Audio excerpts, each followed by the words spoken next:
The Latest in the Gayest podcast is intended for listening by adult members of the LGBTQIA+ community and their allies. Discussions may contain material not suitable for folks under the age of 18. Listener discretion is advised. This week, we talk about the U-Haul havoc in Idaho. And I butt heads with this Heartstopper hater. All this and more on The Latest. And the gayest.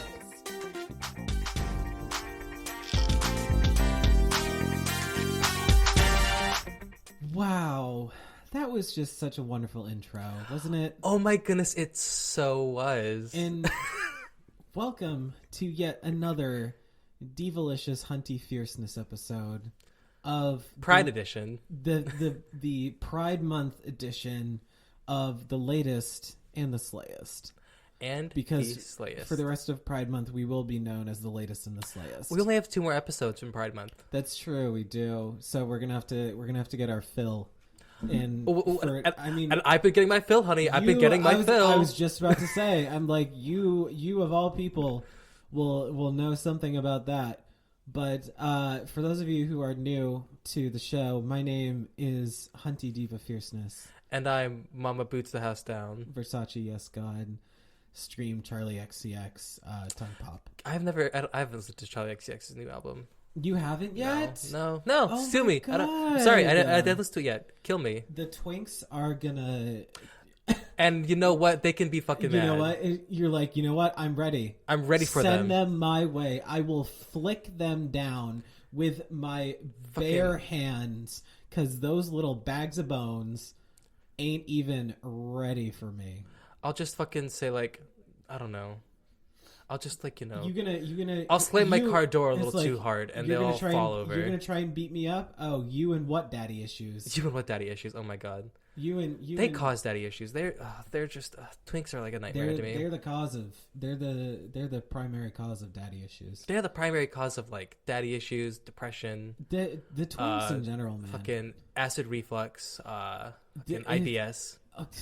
Can I just say? Twinks give me IBS. Can I just say one thing? No. Well, I'm going to anyway. And you can't stop me. So, CVS, I have a bone to pick with you. Oh, we're calling out CVS. Pharmacy.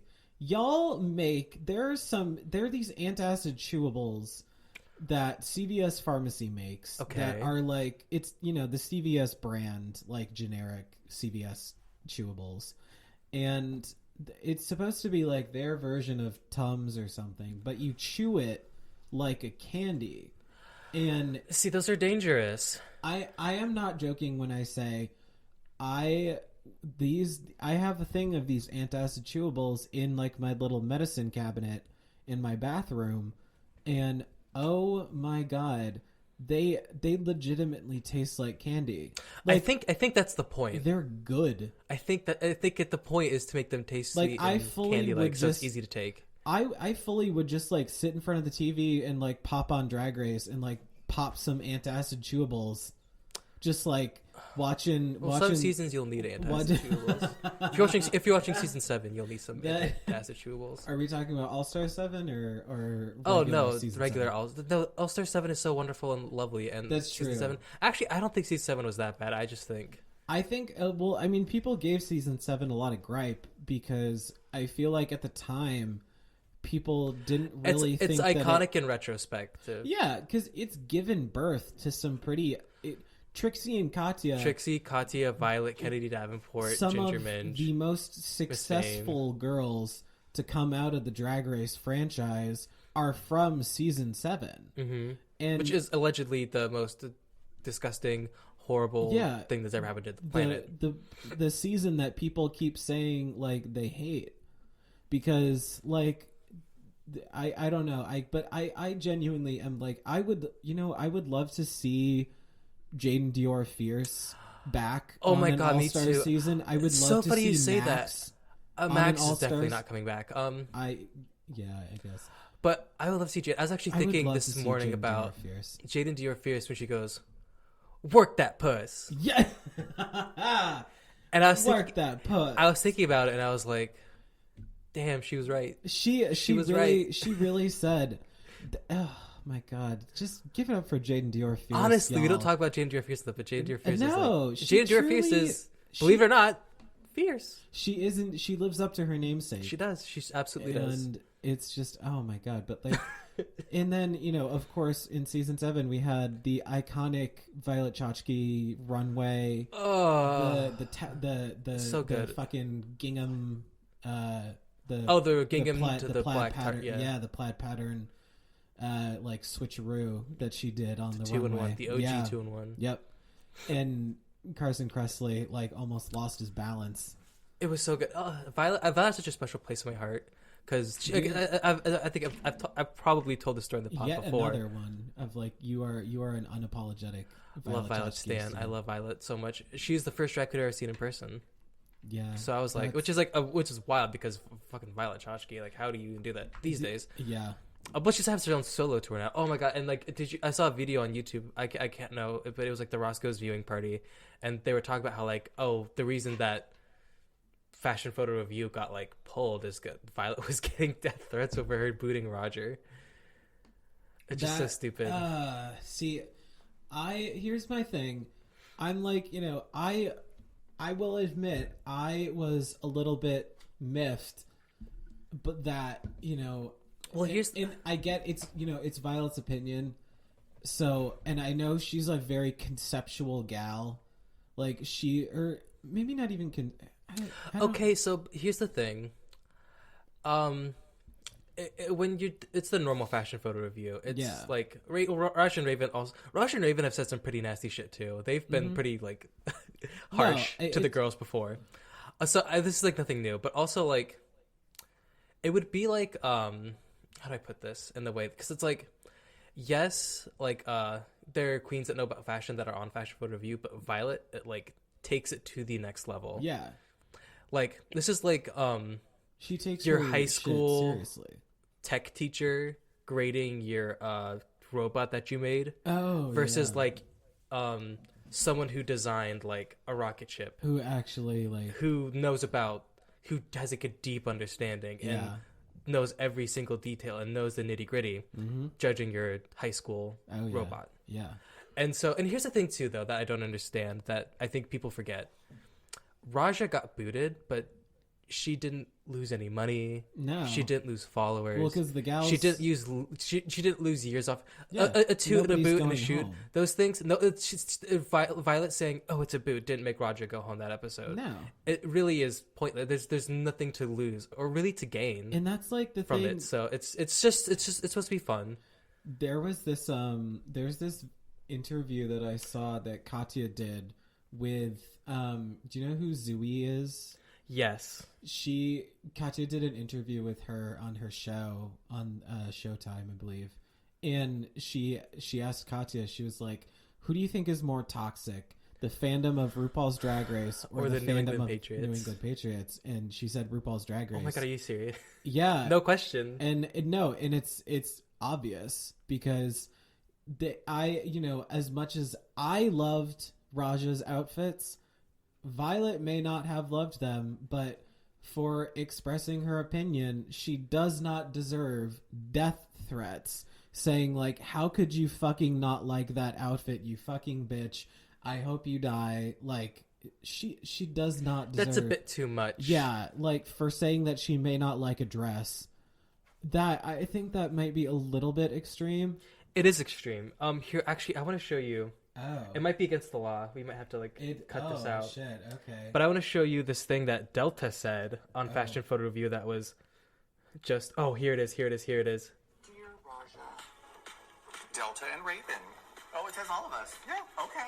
I live in Fort Lauderdale, Florida. This is my first night out in drag. I went out at my local club's drag event. Please toot or boot it, regardless of the final verdict. I still love you guys. XXX. P.S. I don't have a drag name yet. Okay. You know, Reynaldo, I hope you had a good time. I would hope that you were completely and totally smashed when you took this picture. I would hope you were drunk when you got ready. I'll tell you what I like about this picture. I like the bra. underneath a blouse where you can't see it. I do not like these shorts unless you're doing yard work. I absolutely love the boots. I think the boots are amazing, and I think Adore would like them back. The wig, for me, is... One of your wigs. One of my wigs. Because you know she loves them rooted wigs. I love rooted wigs, but I like to wear 3 together. So I would say for you, this look would work if you brushed the wig, maybe wore a top or a full dress, and get a pair of pantyhose or a body stocking. That's all I need from you. Otherwise, that's it. I hope you're having a good time. It gets she worse. Had a blast. It was her first time in drag. I toot the boots, but I boot the look. Wait. It gets worse. It gets worse. We are not being mean. We are being... In all honesty, honest. there's nothing forgivable about this picture. All of it looks awful. The bra proportion is wrong. She's wearing boy jeans. She doesn't have stockings on. Her face is hideous. The wig is a half wig that she's wearing on the back as if it was like a fall, but you can't have a fall unless it's falling from another hairline. The fall fell. You can't wear that necklace, that plastic bracelet that's broken in half. So I think I was very nice to her. Yes. Did we forget about that? The level you can't wear that. You can't wear that necklace. The level at which Delta put that poor thing through the paper shredder, and then spat on her, and then flushed her down the toilet. It was like people are acting like that's what Violet said to Raja. Which also, here's the thing too. Yeah, I think we need a moment to process that, and we'll come back after this break. Oh God.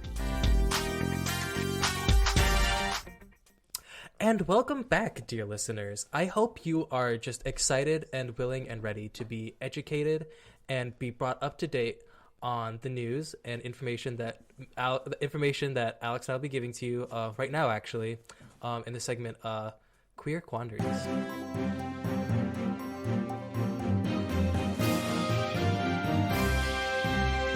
Diva. Okay.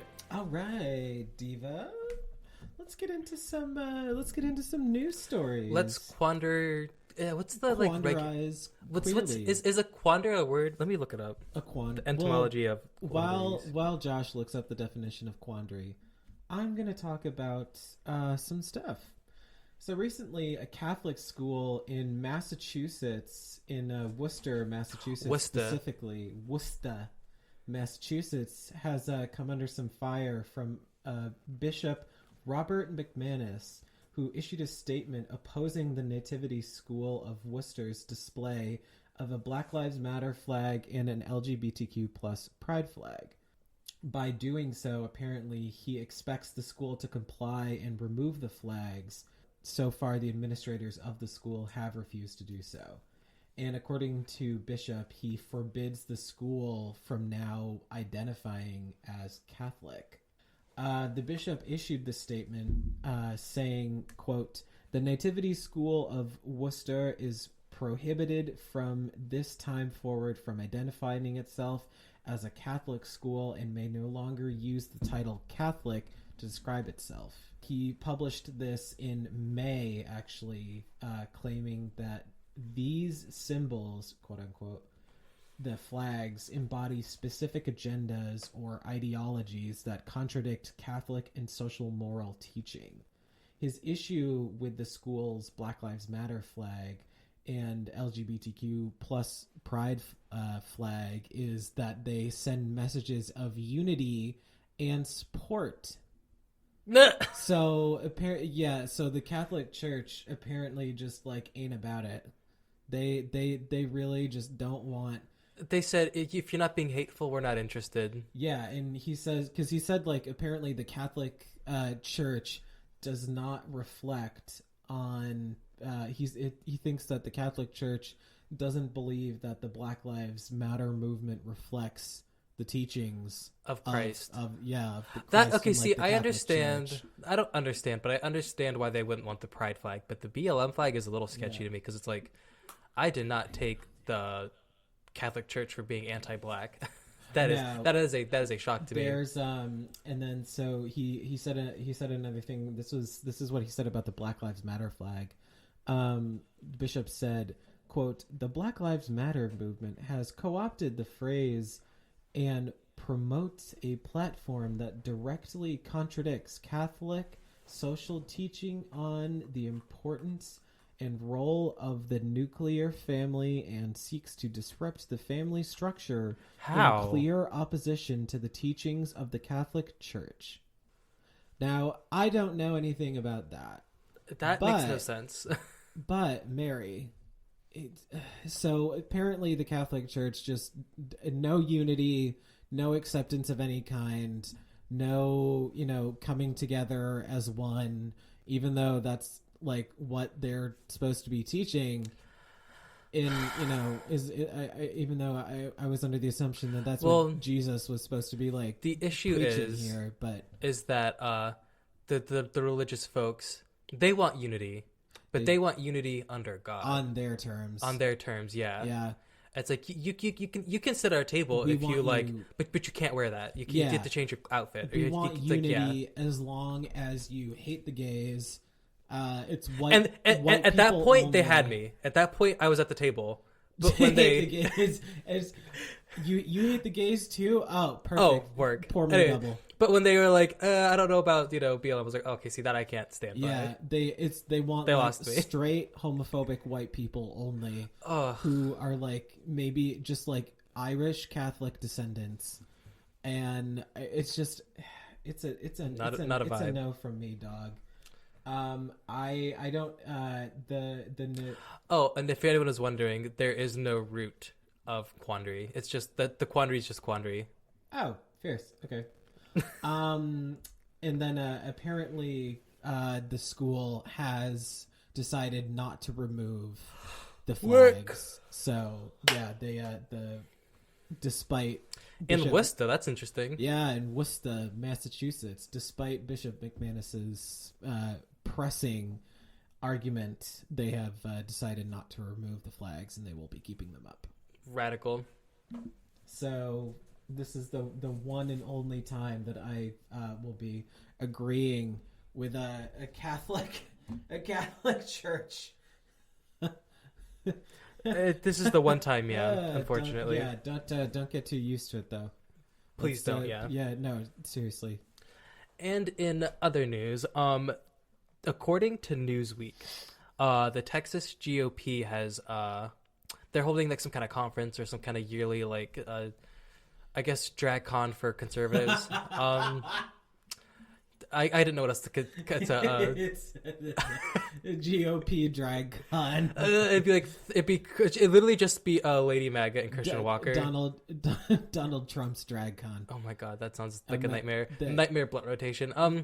Anyways, they apparently have voted 4-3, so they almost were allowed against allowing the log cabin Republicans, which is like the gay Republicans, the LGBTQ Republicans, because it's not just gays. And they are not allowed to, have a seat at the GOP drag con. the gay Republicans aren't allowed to have a seat at GOP drag con? I guess not. No. In Texas. And was it the log cabin Republicans, which I guess is, I don't know. I think it's got something to do with like there was an episode on American Dad about it, and I saw that. Yeah, and it was so. I remember I was watching it. My mom got mad at me. Yeah, and I was like, they're gay.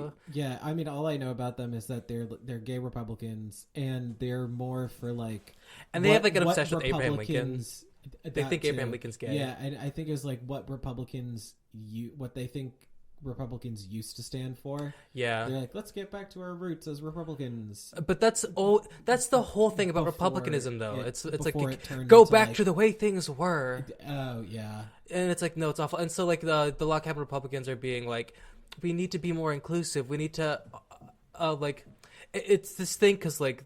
Well, because it's directly contradicting itself because Republicans want to go back to the way things were, and the way things were was white male Christian dominance and superiority and that kind of stuff, and queerness and misogyny can't exist in the same space. No, because back then, quote unquote, gays and women having rights were very few in number. Yeah, that was not what's going on. They were not featuring that back in the day. And I'll make something clear. I don't particularly support the log cabin Republicans.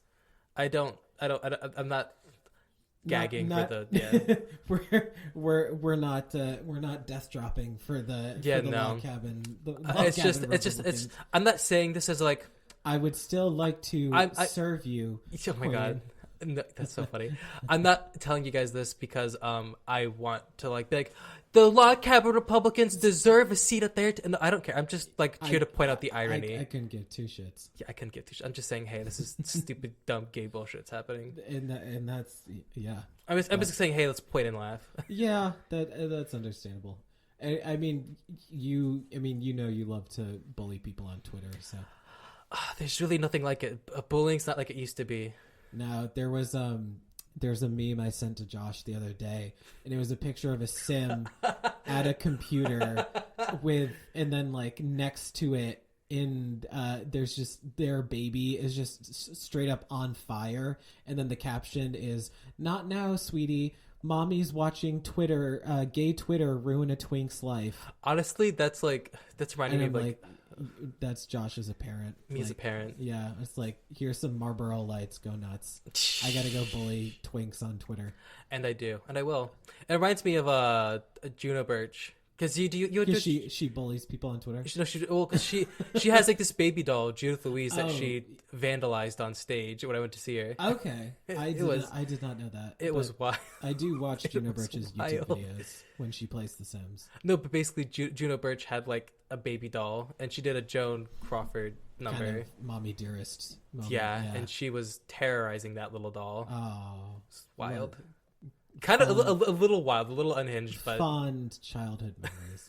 Anyway, so recently, May Blair, who was the part of the inspiration for the classic 1992 movie A League of Their Own, has recently come out at the ripe old age of 95, baby. It's never too late. It's never too late to suck dick and cock. Never too late to lick some pussy. Recently at a panel discussion, Blair, who coined the nickname All the Way May, said she was happy to see players not having to hide their sexual orientation any longer, and the acceptance found in the sport of baseball. She said, quote, "I think it's great opportunity for these young girl ball players to come to realize that they're not alone, and you don't have to hide," Blair shared. "I hid for 75, 85 years, and this is actually basically the first time I've ever come out."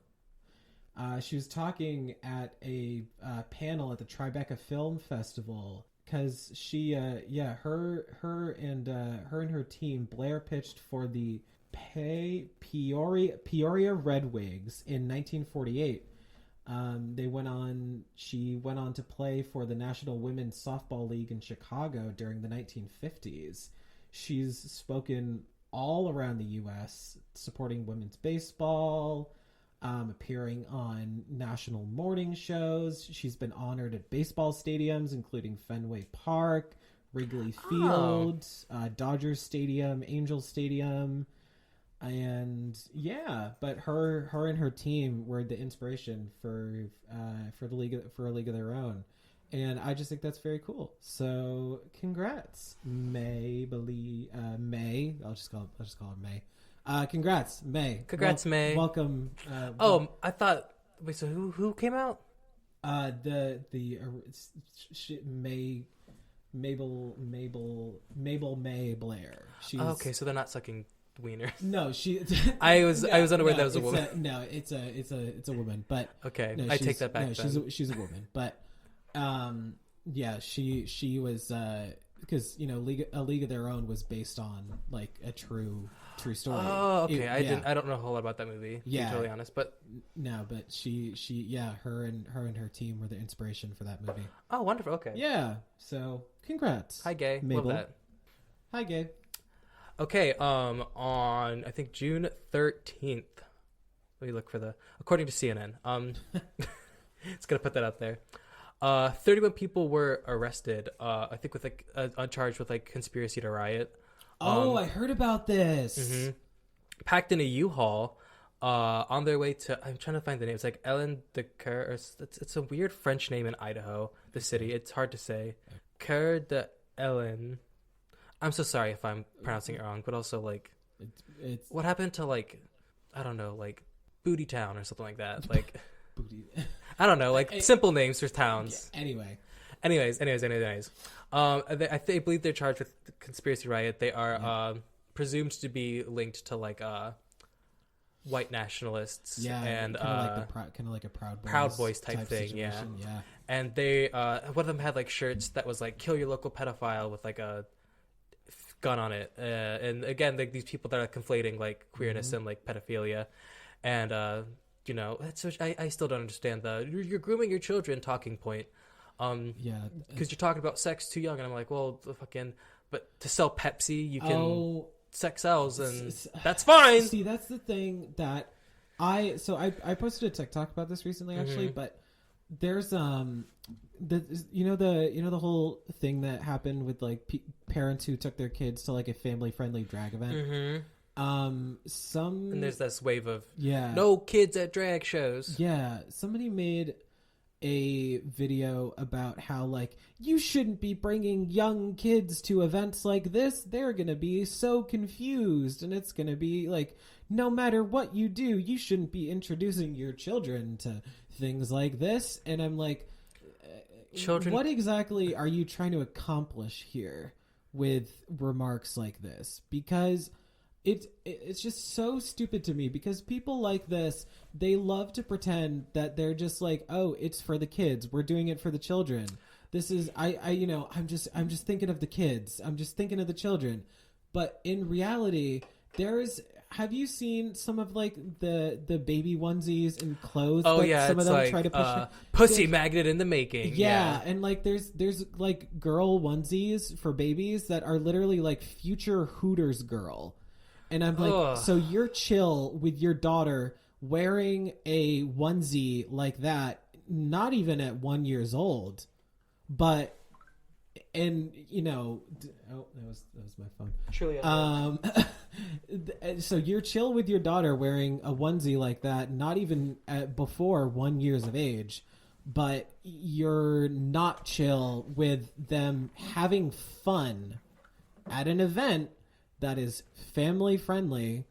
And like literally how are they going to be confused? What are they confused about?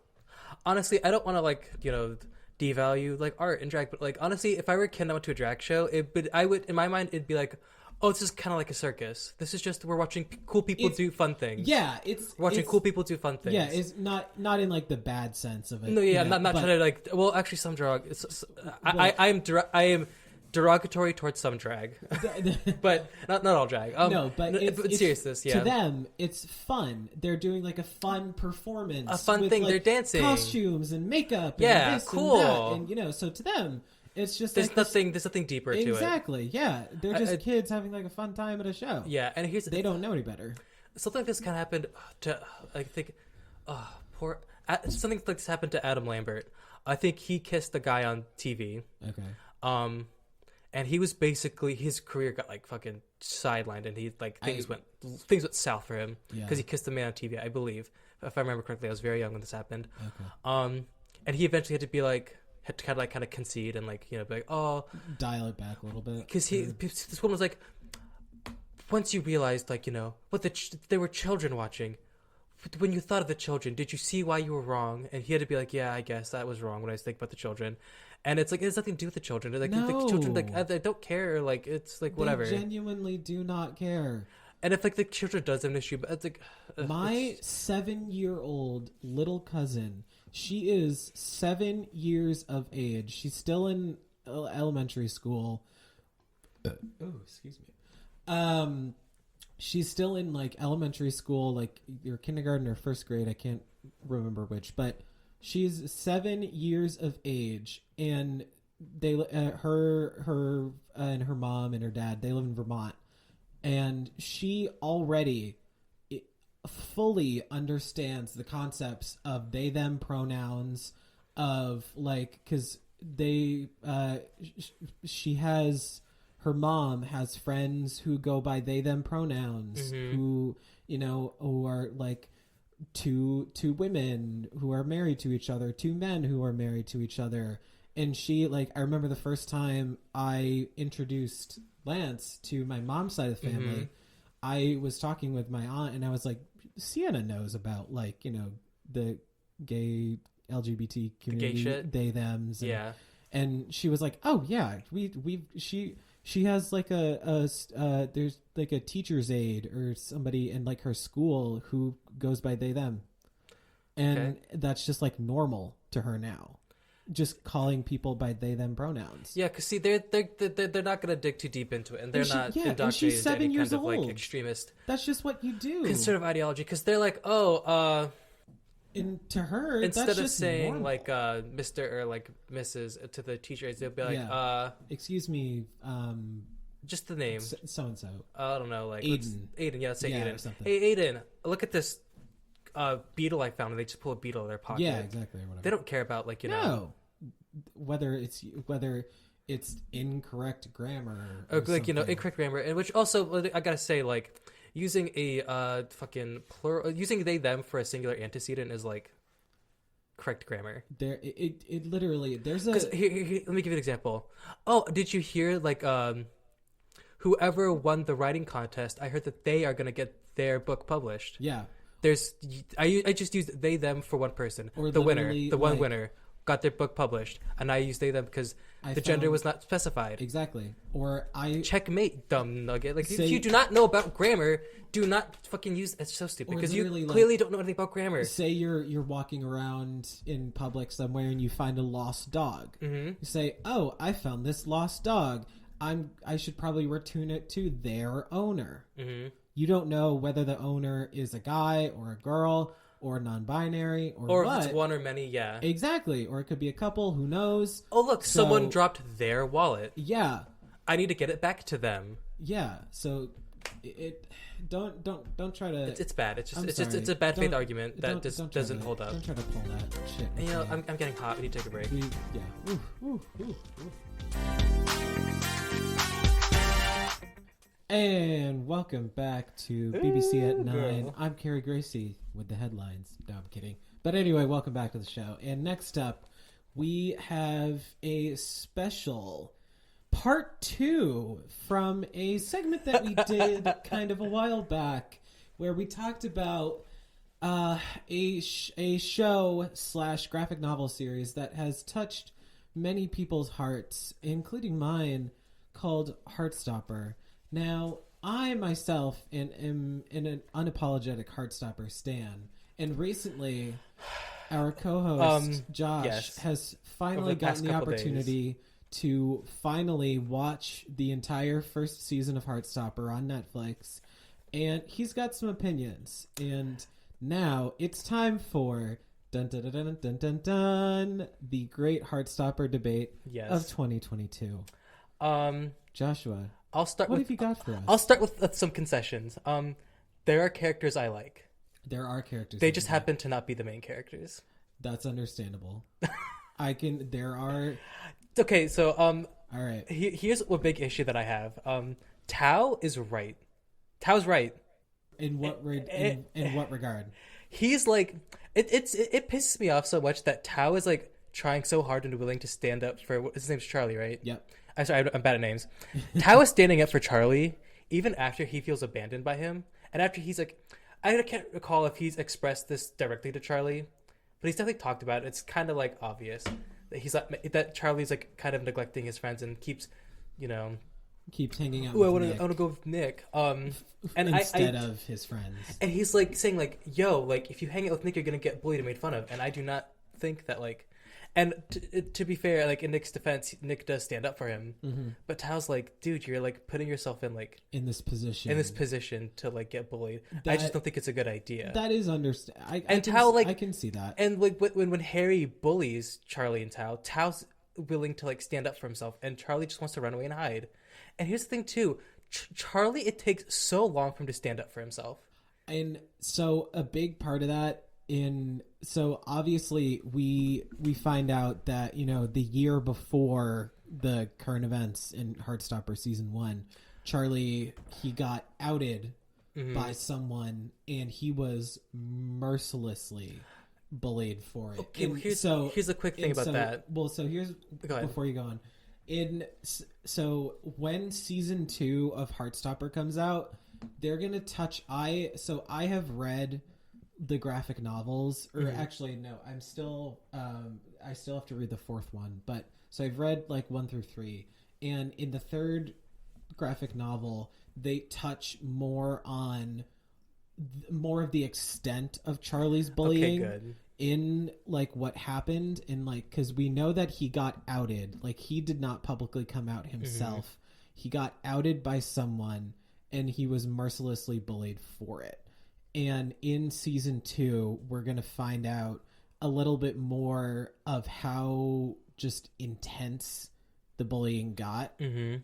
But anyway, for me though, because we're expected to treat it like it's this big thing we should take seriously, but we're never shown how he was bullied. It's a case of show don't tell. I don't want to be told he got bullied. I don't need you to show me that. And he's still getting bullied.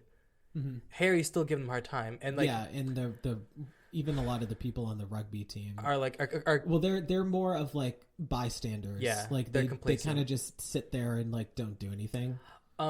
That's true. And here's the thing too. Though, that I don't. I mean, this is like getting like kind of like into like this is gonna be nitpicky. They do not introduce the characters very well, I don't think. I could see that. I guess. I kind of am not really given a reason, because they don't. It's like not till like halfway through the thing that like like the first couple episodes, like we know that they watch movies together and they play board games together, and I think starting with some of that, so I could care that their friendship is kind of falling apart. Because it's like he's immediately like, you don't talk to us anymore. Our friendship's falling apart because Ellie left, and that was not left, but like Ellie switched schools and transitioning. Elle transitioned and then went to Higgs. Yes. So and you know that kind of, and again she gets introduced in a weird way because she doesn't introduce herself basically. Well, no, it's just introduced. And so fun fact actually. Yes. About Elle. In the graphic novels, she is not as prominent of a character as she is in the TV series. Okay, I love that they gave her more screen time. Because she is like in the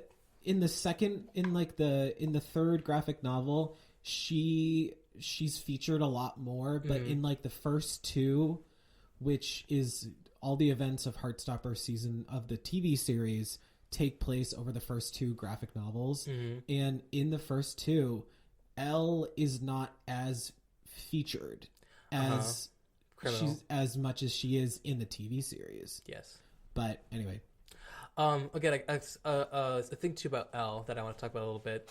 A gripe I have is that when she's like in the beginning of the show, it's like, she can't make friends. Yeah, having a hard time. She's the new girl, and I wish that she had reached out to those 2 girls. Can't remember their names off the top of my head. Oh, Tara and Darcy. I wish she reached out to them instead of them reaching out to her, because she kind of didn't grow at all. She didn't find the courage to put herself out there because she was approached. Because Tara approached her with the pencil case thing. Yes. Yeah. Well, because I think part of it was, and I can understand this from a certain aspect of like, because she's like the new girl. She's trans, and there's a lot of people in that school who don't look too kindly on, because as we see later on in the season, once Tara and Darcy come out a little bit more, she gets like ripped to shreds by some of the other girls in the school. I really appreciate that perspective and that kind of character arc. Because Elle's trans, I think she's just like nervous to like even try. Yeah, so I could understand that. And I wish that like she kind of like, instead of like, it was kind of given this, which I love their friendship between the 3 of them, but I wish Tara had more of a role in like making it instead of just being like, oh, you dropped your pencil case. Yeah, which this I guess is a cute pencil case. That's realistic to how people become friends. It's just kind of happenstance. Yeah. But like, I wish she put herself out there more so she could have a little bit more character growth in that aspect. Yeah, or just like reached out to Tara and Darcy a little bit. That would have been nice. I would have liked that. Okay. Also, like Tara, like it's like 1 minute she's like stressed about being out, people judging her. Yep. And the next minute she's fine. that kind of like point gets kind of glossed over. I feel like. I mean, I think... Actually, I understand part of it's like, okay, there's only 8 episodes. The season's so long. Because I think before, even like before the first episode, Tara and Darcy were already a couple. So they're like introduced in the series as a couple. But you don't know right away that they're a couple. No, that's true. But and the school doesn't know that they're a couple. No, that's true as well. But I think with Tara and Darcy, they, you know, they're introduced kind of together, and I forgot what I was going to say. But I'm just saying that I wish that they the Tara having a hard time, you know, being out and facing this criticism. I wish that had been kind of elaborated more instead of just being like, this is making me sad, and then Darcy's like, don't feel sad, and she goes, okay, basically. It's kind of how it goes. Yeah, and I think... there's no like work towards it's like 1 minute she's like not fine and the next minute she's more fine, I suppose. I think like a part of it is, now I remember what I was going to say, because they were kind of introduced together. And it's definitely like hinted and like so obvious that they're together, but like they've probably like, you know, been working on their relationship before they fully came out, and then at Harry's party when there was the kiss that inspired Nick, I think that may have like cemented the deal for her. And then she was like, fuck it. Darcy is my girlfriend. I want to be out. And then, but she, you know, and she didn't realize the backlash that she was going to get, which I don't think anybody really. Only 1 minute left? It's a 15-minute segment. Have we really been talking? Okay. Still, we still don't have a whole lot of time. This has been very civil. I wanted this to be more heated. Let me get into some hot takes then about this. All right. I don't really know a whole lot about Charlie. All I know other than the fact that he's gay, he's good at school, and he plays the drums. He's such a milquetoast character, and they do not like talk about their families at all. No, like Tori, I love Tori's character. Oh, I just wish that we knew more about her and that like we knew more about their family. Like, do they know he's gay? Are they accepting of it? Which we kind of maybe they do know, but also and they touch on it a little bit more in the graphic novel series, but I feel like some of that may have been cut out to fit it. And I understand that, but it's a little jarring. TVs. Yeah, but that's understandable. You just kind of meet Charlie as the gay school boy nerd who plays the drums, and when you meet Charlie, he's like in, you know, this like situationship kind of with Ben Hope. Again, I want to like Ben Hope. Ben Hope is the guy that's like a douchebag, right? I hate him. And who like didn't even want to be seen like talking to him in the halls. I know that he's like his character is meant to be like an antagonistic role. Yeah. But I think that was a missed opportunity to have a more nuanced conversation about DL men and people in the closet. I could see that. Which I understand too. I think part of it is that like I was just watching this like, oh, this is kind of more for like teens and like kids. You know, this is for a younger audience. In the Netflix series is definitely in the books. They actually swear quite a bit. Bitch. Okay, good. I was swearing. They use I was like fuck and dick and shit and fuck you and fuck off, and there's a lot of lewdness. But yeah. Also, here's the thing too. People keep putting Nick specifically keeps putting Charlie in situations where he is like uncomfortable or like ready to be like made fun of, like in situations where it is obvious that he's probably going to be antagonized, like Harry's party, movie theater, and it's like he's like, if I knew he was coming I wouldn't have invited you, but Nick spends no time with his friends, and I don't know anything about them, so I just assume that they're like these jockey assholes. Which they want you to do. We know they could be like the same as Harry. So even like, let's say even if Harry wasn't at the movie theater,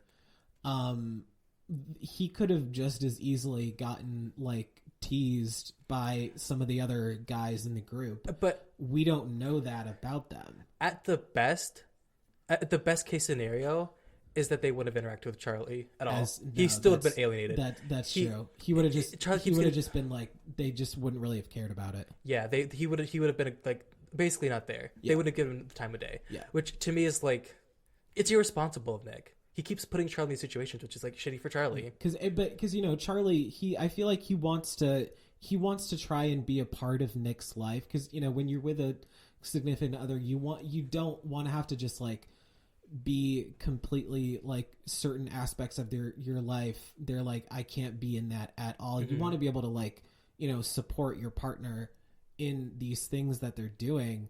But I do understand where you're coming from in that aspect of like, you know, in Harry's party, like Nick full well knew that Harry was like a huge bully to him last year. And then he was like, please, I don't have anyone to go with.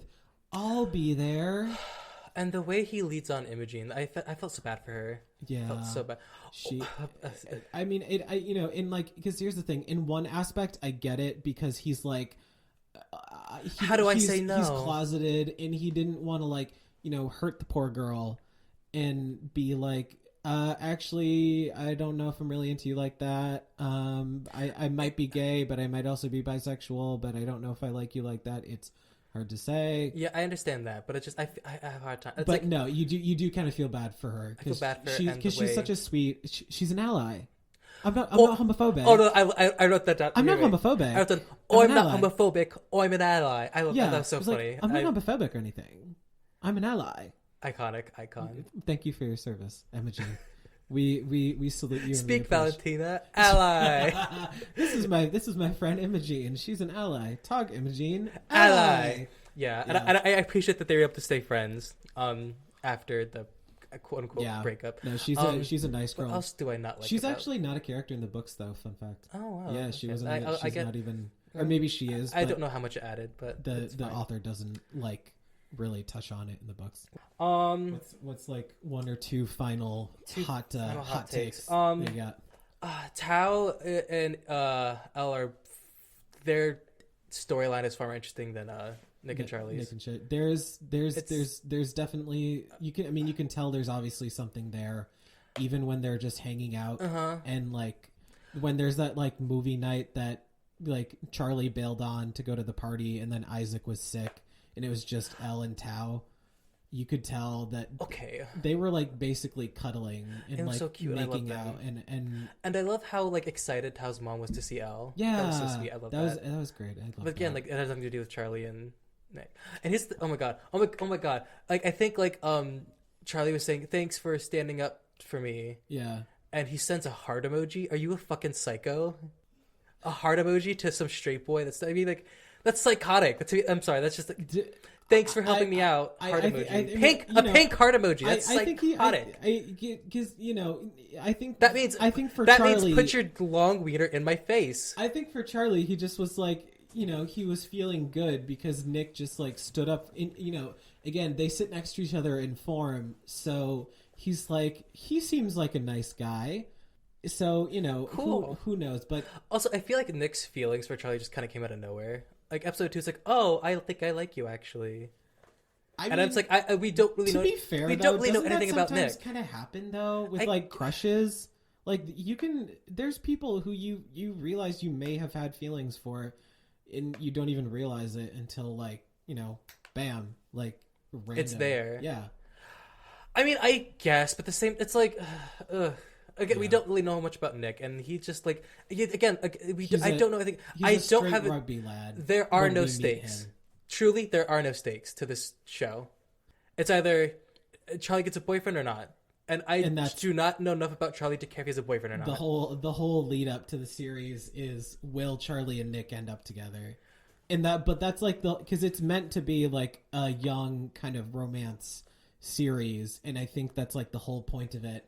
Is to see, but I do not know Charlie enough to care, and that's understandable. But and here's the thing too: they don't do a good job making you want to root for him, because he's like in this weird like submissive relationship with a closeted boy.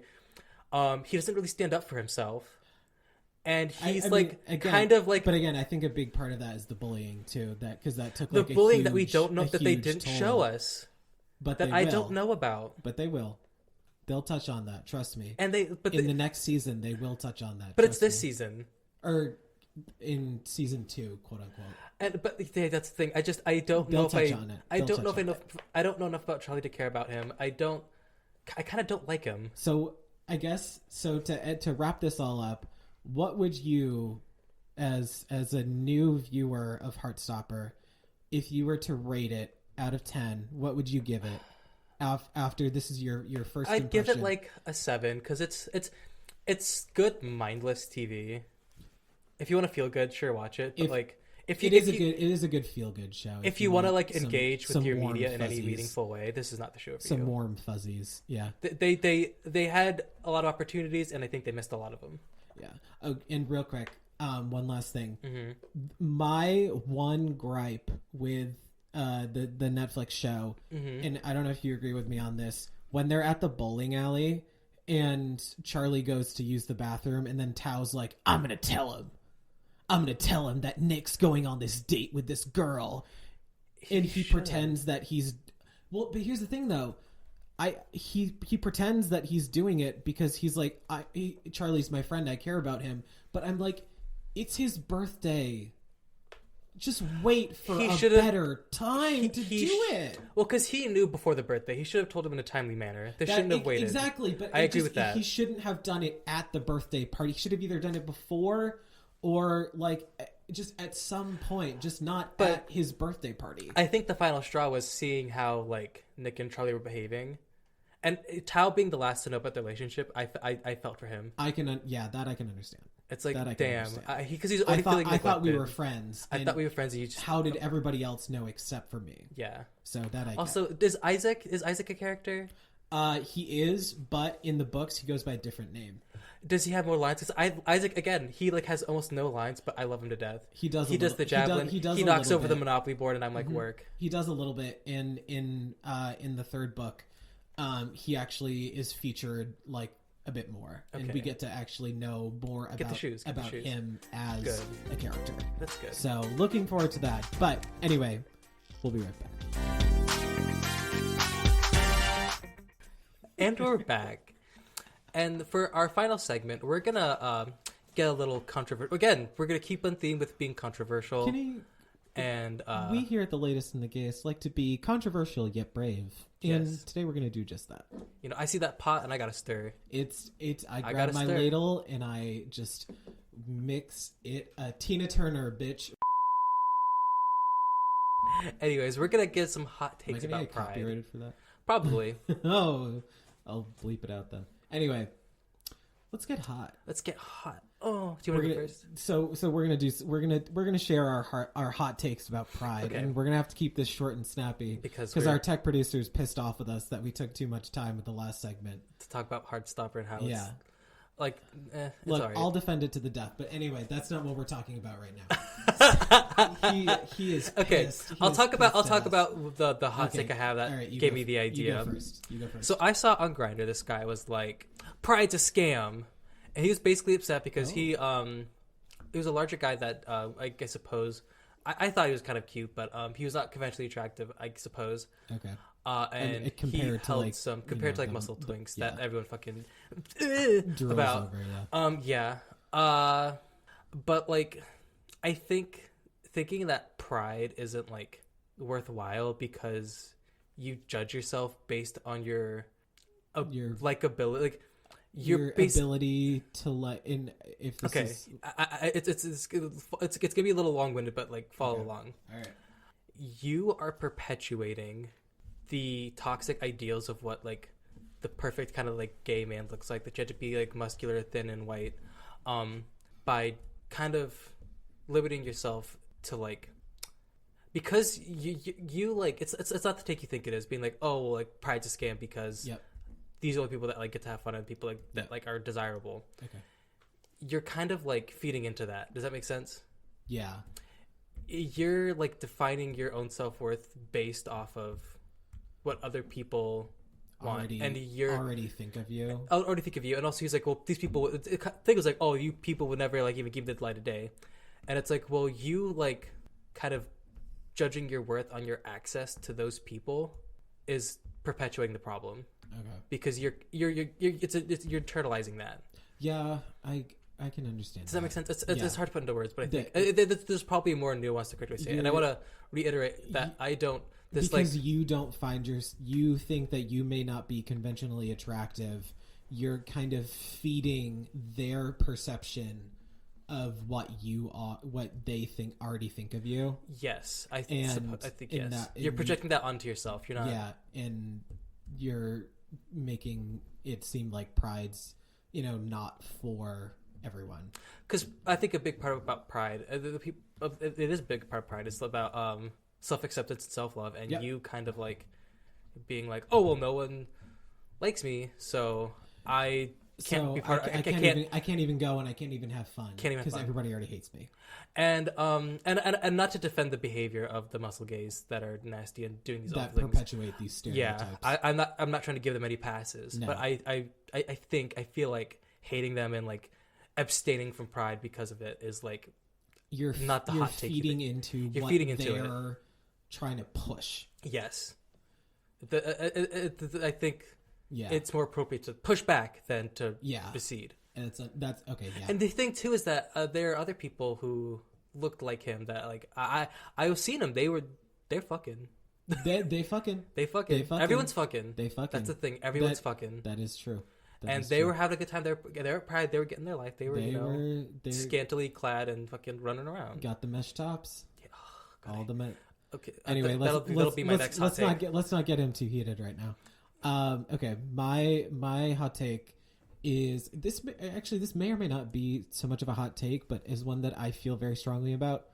Corporations have no place at Pride. Mm-hmm. None whatsoever. None. I don't give a hot wet monkey's ass how much Citibank loves the gays. I don't care how much T-Mobile loves the gays.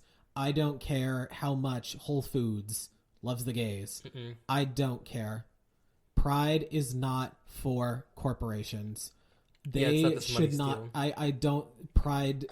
Big corporations and organizations should not have floats because, in the bigger Pride celebrations and events, like in New York Pride, in the much bigger ones, there's people from hey, it's TD Ameritrade, Charles Schwab is walking down with rainbow shirts on, and they're like, we here at Charles Schwab investment firm love gay. Hi, gay. But it's like, hi, gay. We love support gay. We support the gays. However, we also provide the financial backing to a lot of landlords that make it impossible to live a reasonable life. Exactly.